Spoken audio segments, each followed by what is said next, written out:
Welcome back mga idol. Sinong mag-aakala na ang love story ni Jepeth Aguilar at ng kanyang asawa, ng dating Miss World Philippines first runner-up, na si Cassandra Naidas, ay nagsimula lang sa isang fan photo.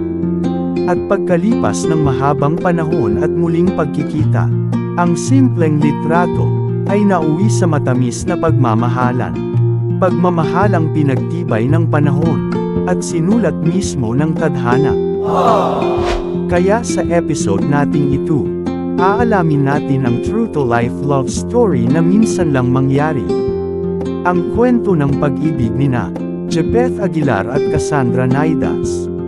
Pero bago natin simulan ang kanilang kwento, ay huwag kalimutan mag-like, mag-subscribe at i-hit ang notification bell, para lagi kang updated sa ating mga kwentong puno ng kilig, aral, at inspirasyon. Simulan na natin ang kanilang kwento. Let's go! Dear Basketball.